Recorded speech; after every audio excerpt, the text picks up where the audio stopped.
Hi, everyone, and welcome. I'm Susan Smith. You're in my studio, Stitched by Susan. I see a lot of names that I know already joining into the feed and into the chat group. So, welcome if you're a regular viewer. This is a very impromptu session. There was no advance warning. I just kind of got the idea this afternoon. I'm going to be quilting. Why don't I do it on air? So, here we are. So, it's kind of going to go this way. I've got my vintage quilt. I'm going to tell you about a few of the challenges that I'm facing and what some of my plans are. And then I'm just going to heads down sort of quilt. And I'm going to be quiet. I didn't finish that phrase, you notice.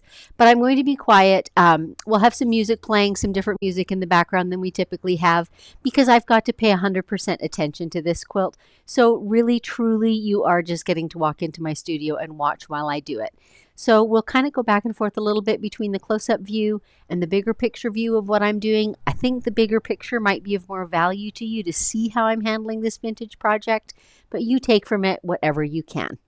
So that said, let's talk about a few of the challenges that are involved. Mr. Producer's trying to say something to me. Okay, what are we doing impromptu? Oh, Mr. Producer's looking for something here. What do you guys think about a split screen? Why don't you vote split or not split for a few minutes? Let's just leave the choices simple, hon. So I'll give you that moment while I talk just a little bit about this quilt or this project, and then we'll go on. And before I do even that, my channel, my most populated playlist is live and unscripted, and this qualifies for that. It's live streaming of me quilting a project. And it's always a reality show. There's not editing done. You get to see it in real time. So whatever happens, happens.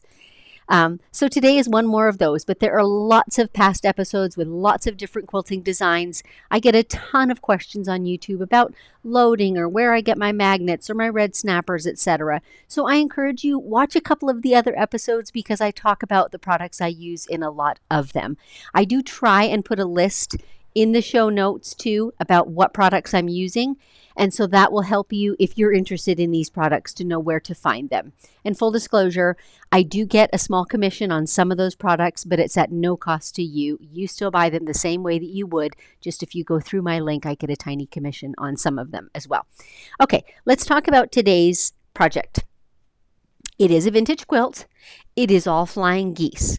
Number one challenge is the corners of the geese are cut on the straight grain of fabric. So every line, every straight line of the quilt is on a bias edge. So the whole thing is wonky. Not only that, you can see part of it. Here, these geese are kind of ending at the edge of the quilt. And can you see they're not really ending anymore? And by the time we get down a little further, we've lost a full half a goose. So knowing that before I loaded it, I've already planned which goose line I'm going to use for the edge of the quilt to try and achieve a straight edge. It's the worst on this side. It's about a quarter of a goose on the other side. That goose is roasted, let me tell you. Anyway, so I've kind of already planned where that basting is going to be. And I've planned my quilting as well to try and stabilize this quilt because all of these seams across the quilt are a bias edge and it's pretty fragile. I would say these are, some of them at least, are feed sacking materials. I would say they're 40s or earlier. I'm not a textile expert, but just based on the colors and the types of prints that are in it.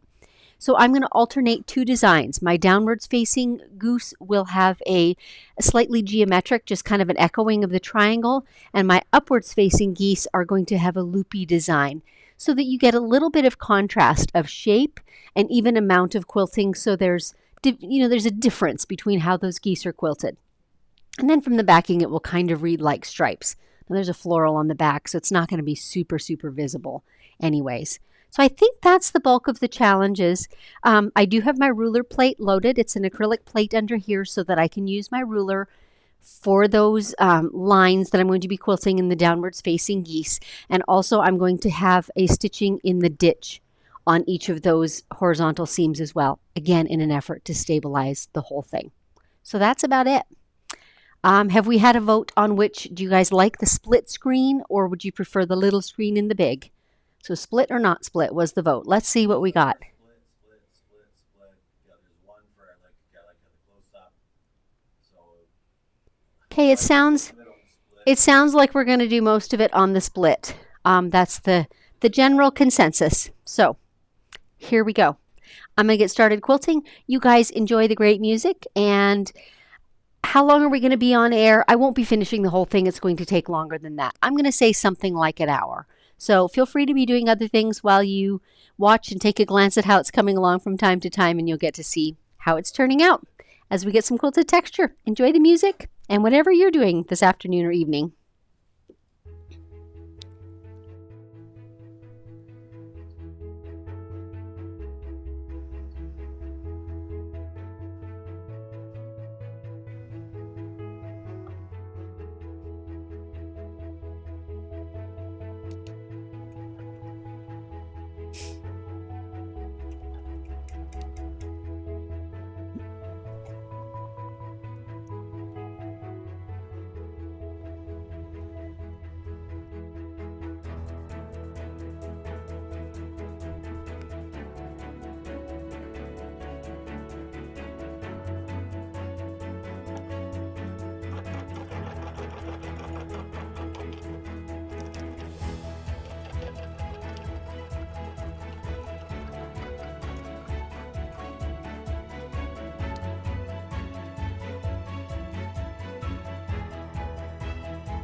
So again, for those who are just joining, this is going to be a largely silent quilting session as I really have to pay attention.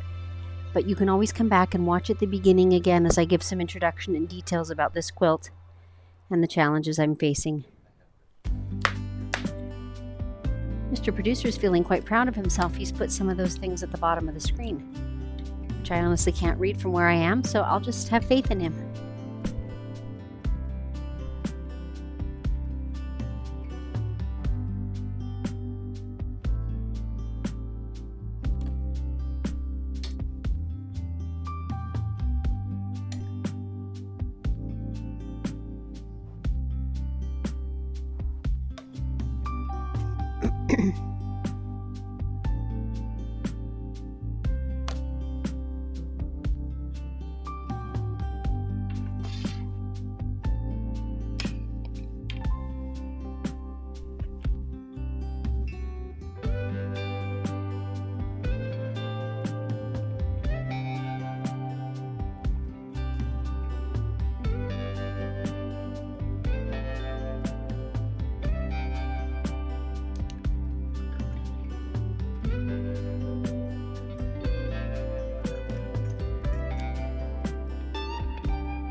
Still today, 60 years down the road, something about this record is never getting old. Here comes the king, stand aside. Here comes the king, here comes the king. Stand aside, with guitar in hand, up front in the band. Here comes the king.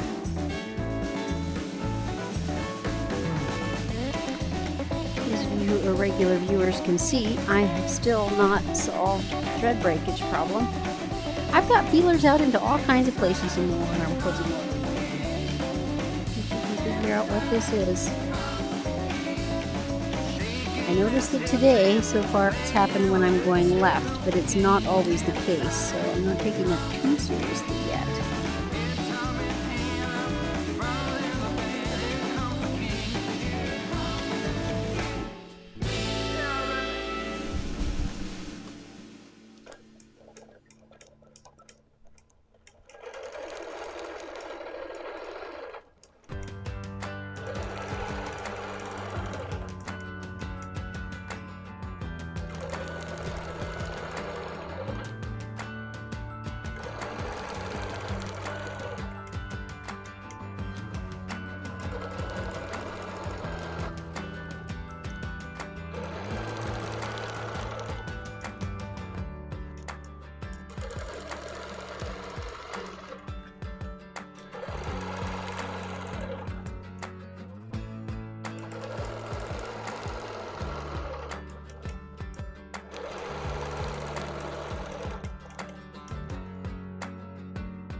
Okay, Mr. Producer just brought me a fresh coffee, so let's take a break for a minute and I'll roll my neck around on my shoulders a little bit. And do we have time for a couple questions, hon, or is that awkward? Shall I undo Stella and move her? I can't get in the way of that one, so let me just undo for a minute. Not undo, but...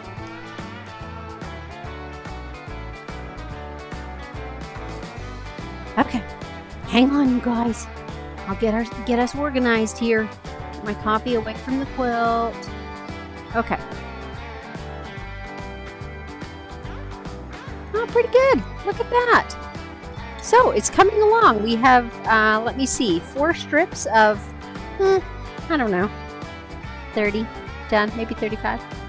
It's going to take a little while, but that's okay. It's going to be a treasure. So there is time for a few questions. If someone wants to ask them, I have to give my neck a break from time to time. I'm so terrible at hunching over the thing. But let's see what we've got here.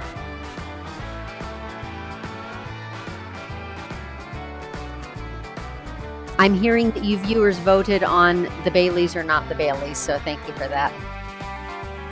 Okay, Diane, interested to know why she chose the thread colors.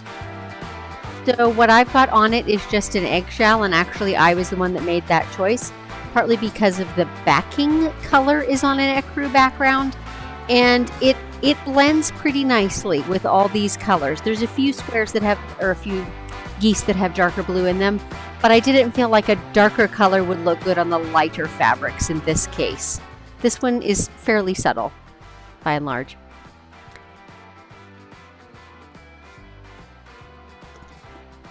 Suggestion, turn your cone thread upside down. I found that brands roll off the spoon differently. Actually, that's a great suggestion. I'll give that one a try. That would make a difference in how the thread twist works. I mean, you'd think that the thread manufacturers would have wound it the optimum way, but hey, I'm up for trying anything at this point. I probably won't do it while we're on air, but I will give that a try. Thanks for that suggestion.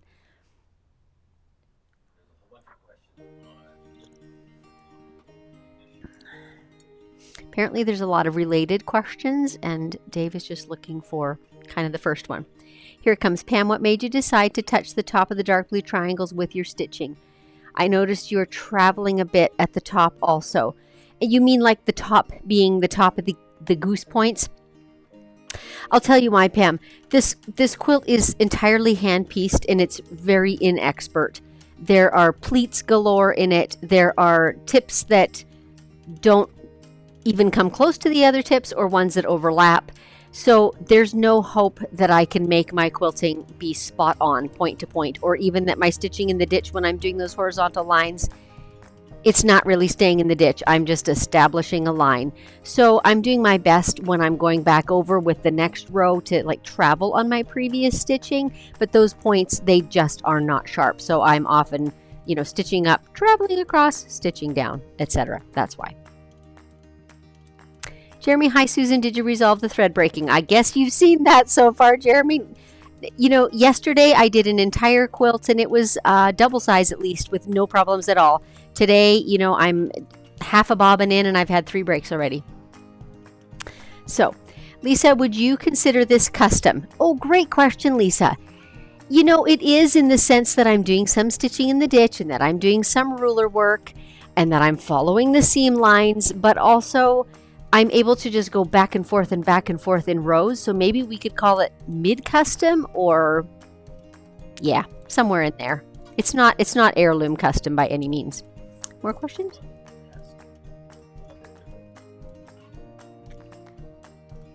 Christine, why are you not quilting the entire flying geese on the edges? Again, because the seams are so wonky, and the seam allowances go every which way. And I could have pointed this out at the beginning. I did take the time before I loaded the quilt on the long arm. All the horizontal seams I pressed in one direction. And when I laid it on my batting, I made those all pointing upwards so that the pull of my fabric is pulling them flat. Does that make sense? So I'm not pulling against them if they were pointing downwards. They're all pointing up. And that's the one ditch that I'm stitching in. If I were doing the ditches of all the geese, It would be so difficult. The seam allowances, I promise you, are every way from Sunday on the back. So how would I establish a ditch? So I opted to stitch close to, but not in that ditch, just to save that headache. Mickey, I found with Isacord closing the bottom of the cone helps to keep it from catching. Also, your thread is bobbing around a lot. Interesting that you're seeing that, Mickey. I did at one point see that it had come out of the holder that's right in front of my needle, and I tucked it in there again. I will double check the thread path visually before I start quilting again, but seriously, I have checked it 100 times if I've checked it once. I don't think that's the issue. Still, I appreciate that you're noticing such small things. Patricia, to help with thread breaks, have you tried using thread lubrication on the left side of Stella between the thread guides? You know, I haven't, Patricia, but I do have some. I'll put a drop of that on too. Okay, 2 things I have to remember before I start stitching again. Georgia, good music, but I like the regular stuff for quilting. You know, nice to know, Georgia. I thought you guys might be sick of hearing that. We've played that same 2 guitar albums many times over the last 2 years, so I thought you might be weary of it. This is great coffee. Linda, Dave, Susan needs more Bailey's. Thread breaking is so frustrating. I tell you what, in the last few weeks it has become part of my routine, but it is a part of my routine I would happily forego at this point. I really am trying to get to the bottom, and I'm in touch with Bernina as well, because I've talked to a lot of quilters about it, and I've tried all the things. I feel like there still has to be something, but I'm kind of running out of ideas. Any more? Another Susan, does it make a difference if seams are pressed open? It's different stitching in the ditch if they're pressed open. You basically would stitch beside the ditch. But again, on this one, I would not even attempt that. I'll give you a quick look at the backing before we go on. There's no rhyme or reason to how the seams are pressed. I don't even know if they ever were pressed. You know, it was hand sewn and it's been folded for however many decades. So it would be really difficult to stitch in the ditch in any form on this one. I just chose to do those horizontal lines again in the interests of trying to stabilize the quilt a little bit because it's bias in almost every direction.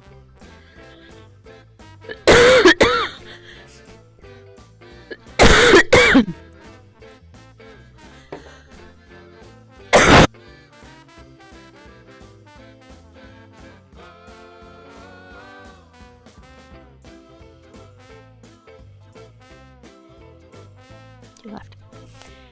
Whew. Mr. Producer's going to grab me some cough drops. This may cut us short. You can maybe hear in my voice I've had a cold, and when a cough starts, I'll try. Okay, I was going to try 2 things. Thread lubricant. I'm so sorry, I'm coughing in your ear. I do have a tiny dab of thread lubricant, and let me get Stella into the shot here.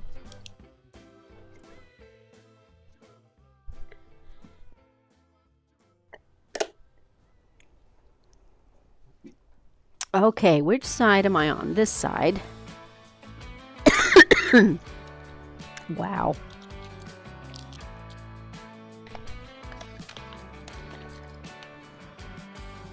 I hated to put a cough drop in my mouth before I started because it's probably going to click against my teeth. But let's give it a try. So I've got a tiny bit of silicone lubricant. There's a tiny felt pad here. I'll put 2 tiny drops on it. While that is soaking in, I will show you the underside of the quilt. I think the head cam is the best one. I'll lift it straight up here.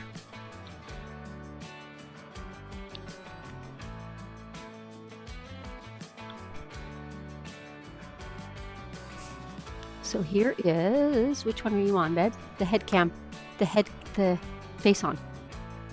Yeah. So sorry. Okay, there is a partial view of the back of the quilt. And you know, it doesn't look too bad from there, but the truth of it is every point, I think every point, 95% of the points, it's twisted and turned. And so there was just no practical way to stitch in those ditches. Let's see if more coffee will help this problem.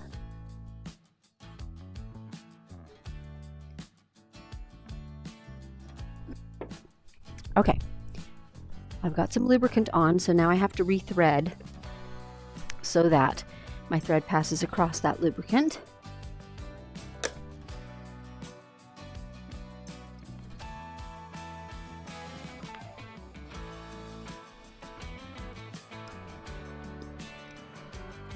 What was the other suggestion? Moving the thread upside down. I don't think I'll try that necessarily on air, but certainly I won't try it at the same time as I'm trying the lubricant.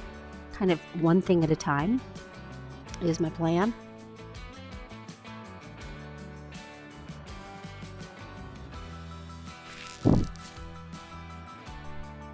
Summer colds are not pretty things, let me tell you.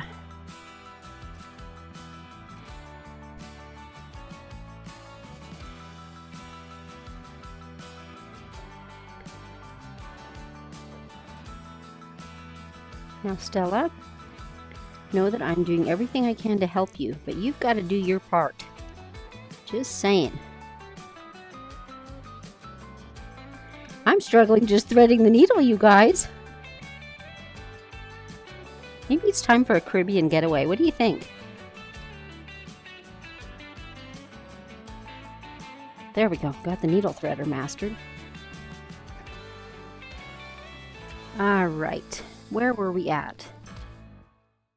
I think we'll do a straight line across again.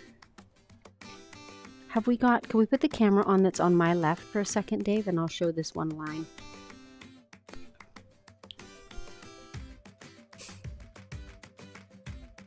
This one on the side. Okay, let me move Stella.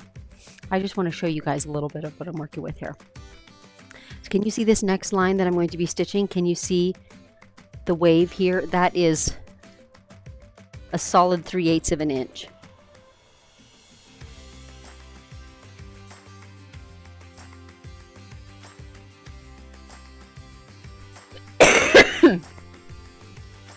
Okay. We'll give it a few more minutes, and if the coughing persists, then I'll have to go quilt in private, you guys.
Here's a wonky seam here. Can you see this one?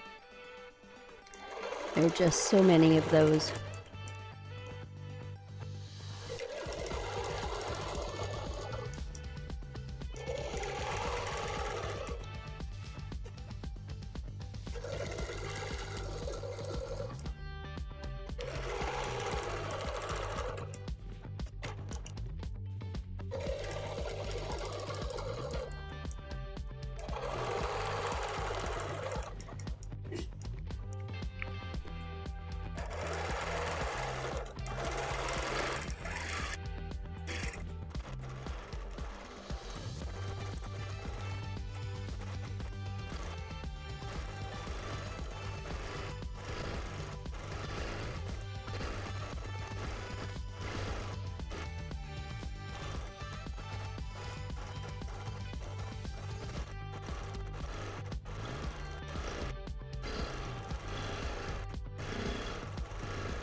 See if we can make the coffee cup warmer work today.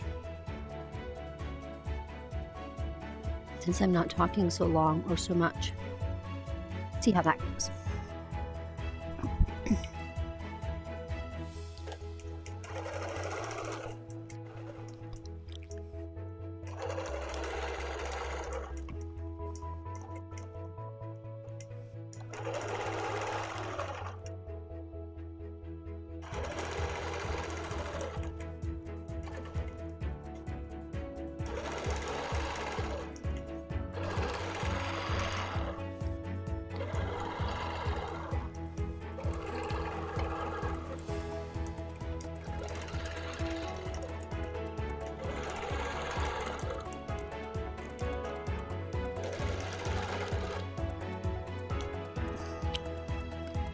Well, say, our problems are not over.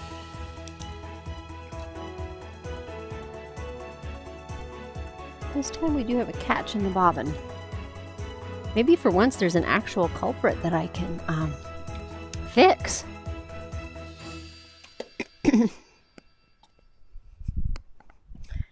Remember, I like to drop my blue seam ripper wherever my splice is so that I can find it when I come back. Let's have a peek.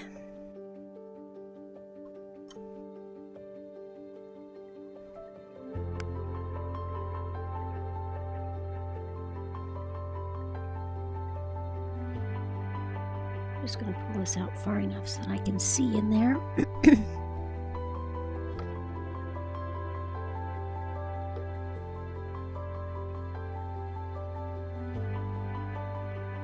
Don't see any bits of thread. This is the conundrum. When this happens, I do, try and troubleshoot and go look at things. Pull the thread through. Is it pulling smoothly? And I don't find any restrictions.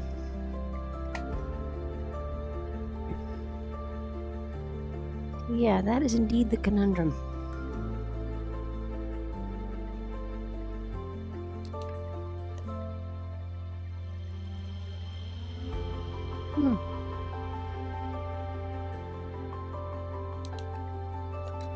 Nope, something is definitely wrong.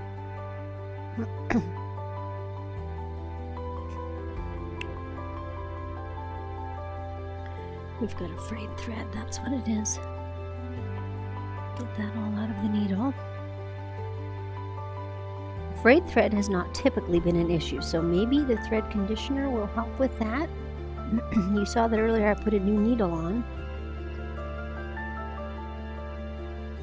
And at the moment I've got a 7014 universal needle. That's what I have on right now.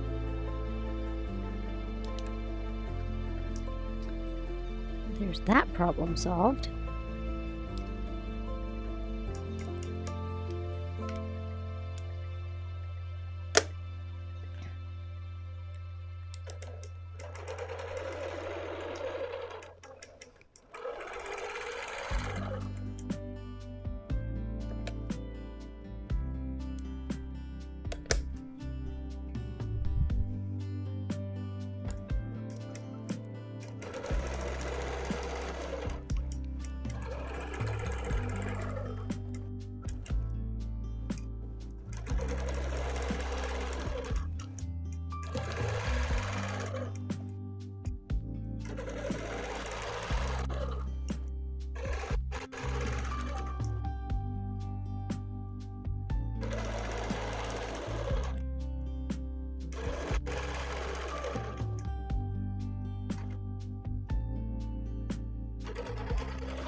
So if you're just tuning in, today was very impromptu, live with no advance notice. I just realized that I would be quilting and it might be of interest, and so we decided to air it. But I'm kind of I did a little explanation at the beginning of the project that I'm working on and some of the challenges. And so I'm not really talking through it because I need to pay attention to what I'm doing. But if you want to go back and listen to what those challenges are, you can probably figure out a lot of the things that I'm doing based on that.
it is certainly seeming like stitching to the left is causing it today.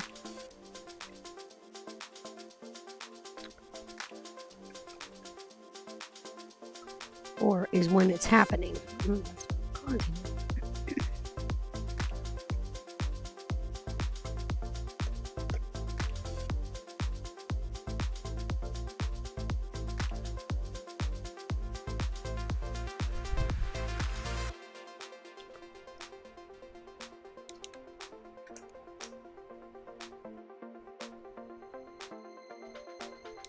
I'm just going to leave my bobbin thread there and keep on stitching is actually what I'm going to do.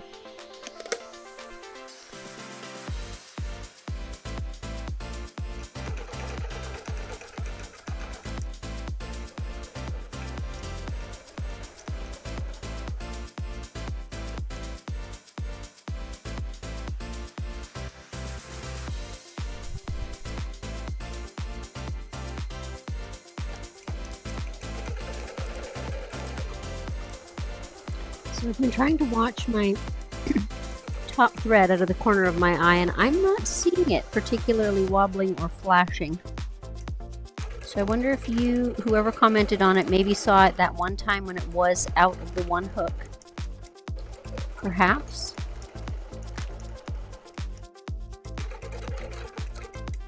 And there we go again. Well, you guys, I say it's just about dinner time. This is for the birds. Let's at least get to the end of this row. And probably I'll sleep on it. And I'll decide tomorrow if I want to, well, what I want to do. You know, every so often I have found that just sleeping on it does help. Seems ridiculous, but sometimes things just go better the next day.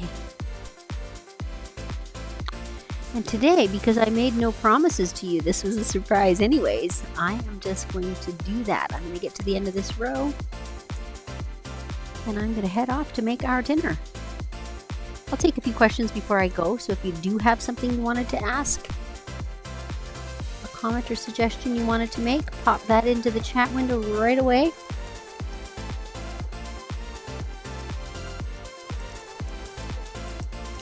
And we will park Stella right here for the night. Give her a few hours off. Give her time to think about what she's done. And pop back tomorrow. Anyone notice I do have a nice magnet for my scissors? Now I have to retrain myself that that's where it's at again. Because that always takes time. All right, Mr. Producer, have we any more comments that we want to address?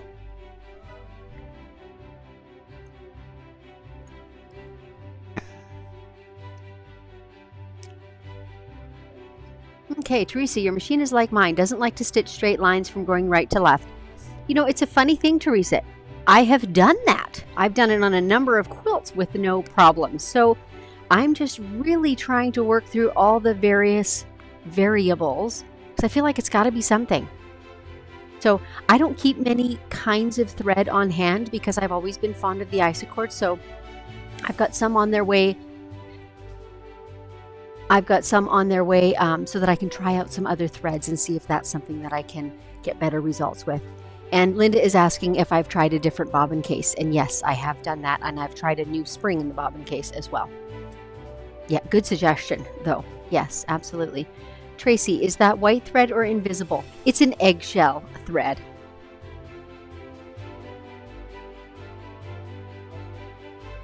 Okay, last comment. What's for dinner? What's for dinner is called, I think it's Korean beef. It's kind of a saucy ground beef and sauteed spinach over rice. And we choose to do cauliflower rice tonight. So it's a pretty healthy dinner, actually. I've got it halfway finished upstairs and all prepped. Thanks for asking. Well, thanks you all for joining me. I know this was super impromptu and many of you, yeah, I appreciate those of you who did join. Let's just leave it at that. And I'll keep, which way? Here we go. There we go. We're on the other camera. Sorry about that.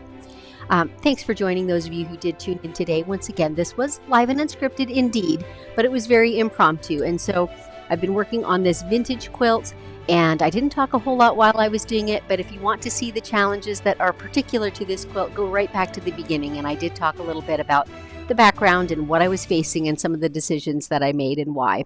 And then I just quilted and broke thread. So now I'm going to take a break for dinner. Thanks so much for joining me, and I will catch you next time.